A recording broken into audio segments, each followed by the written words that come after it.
Hello, my name is Betty Upton, and I'm chairman of the Mecklenburg County Women's Farm Bureau Committee. And we're here today because since school is out and we were supposed to read for Ag Literacy Week, we decided that we'd do it a different way. And I must put in that Amy Whitten came up with this idea. But anyway, I am going to do the reading, and the book that we're going to read today is called PB&J Hooray! So as you've guessed by now, it's about peanut butter, jelly, and bread. So everybody loves peanut butter and jelly. Peanut butter and jelly, easy to make, yummy to eat.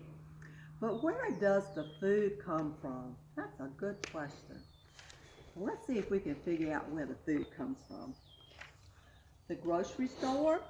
Well, there's not a lot in the grocery store these days, but anyway, normally it's chock full of it. Bread in the bread aisle, peanut butter stacked on shelves, jars of jelly lined up in a row. You put it in a shopping cart, and you pay on the way out. Okay?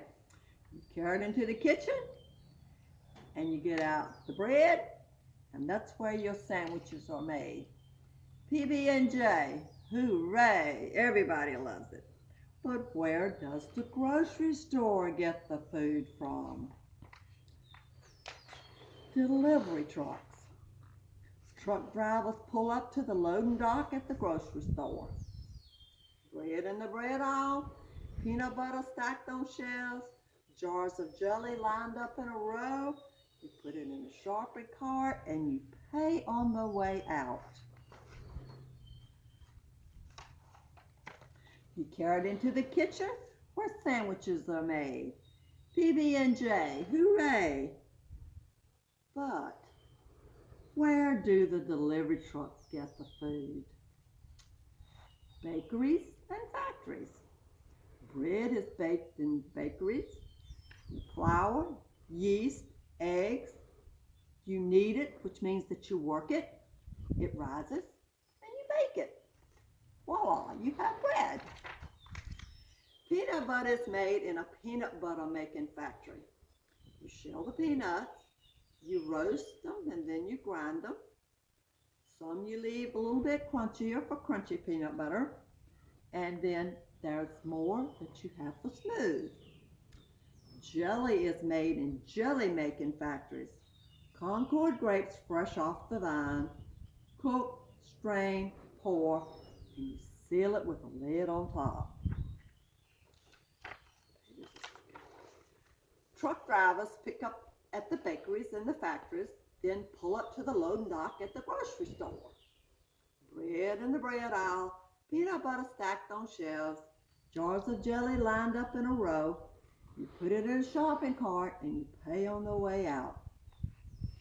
You carry it into the kitchen where sandwiches are made. PB&J, hooray! But where do the bakeries and factories get the ingredients to make the food? Yep, you guessed it. The farmer's fields. Flour comes from stalks of wheat that grow in long, straight rows. Peanuts grow in the soil, up under the ground. They're under the ground. They grow under the ground. Grapes grow on vines. They need sunshine, rain, and then it's harvest time.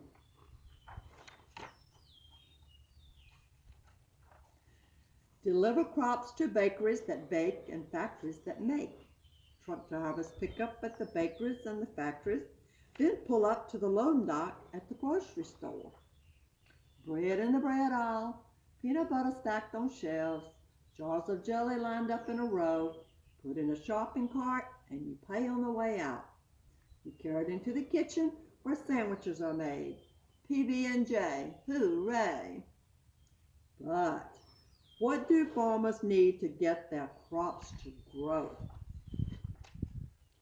Seeds. Farmers plant seeds in soil so wheat, peanuts, and bunches of grapes will grow. So, where do bread, peanut butter, and jelly come from? Seeds are planted, crops grow. Bakeries bake, factories make.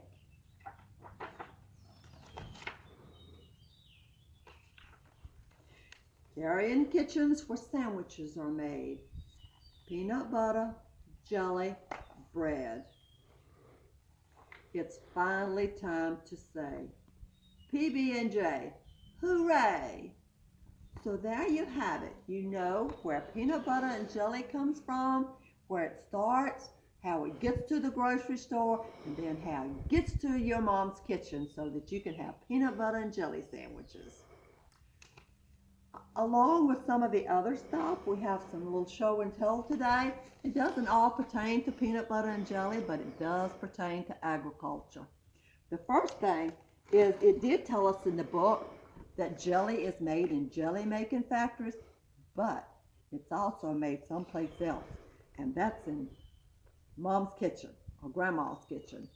This is a jar of strawberry jelly that I made in my kitchen, and it's all fresh. It has all fresh ingredients, but anyway, that goes back a long way to our ancestors, and that's how they did their jelly. It wasn't necessarily in the grocery stores like we have it today. Okay, and also I have what these are called soybeans. As you can see, what's inside of it's a whole bunch of soybeans. You say, wow, do we eat that? Yeah, you sure do. You said they grow out in the fields and the farmers combine them and they feed it to the animals. You're exactly right, but we also eat it. One thing that we make from soybeans is we have soy milk. A lot of people can't drink regular milk, so they have to be on soy milk.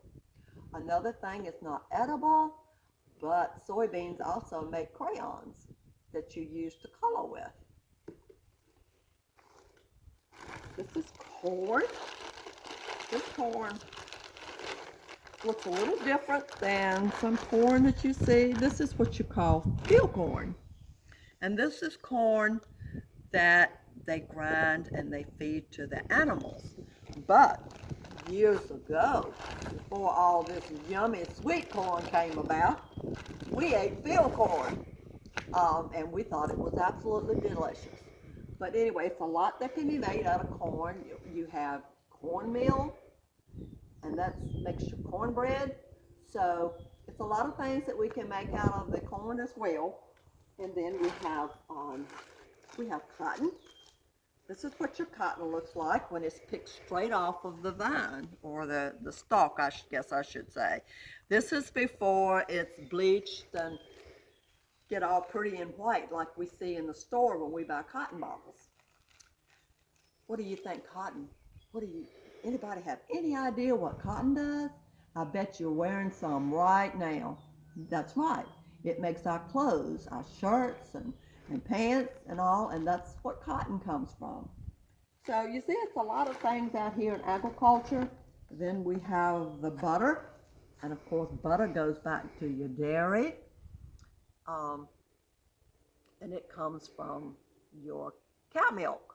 That's how butter is made. It's milked and it's churned, and then they get the butter off the top, and that's how the butter is made. So the cow does two things. It gives you milk to drink, gives you butter, gives you cheese, gives you all that good stuff. That's where your dairy comes from. So there is a lot of things dealing with agriculture. And the most important thing to remember is it always begins with a farmer. A lot of hard work, a lot of long hours, sometimes little pay, but anyway, it always starts with a farmer. And we thank you so much for listening today, and we hope that somebody has learned something from our reading today. Thanks.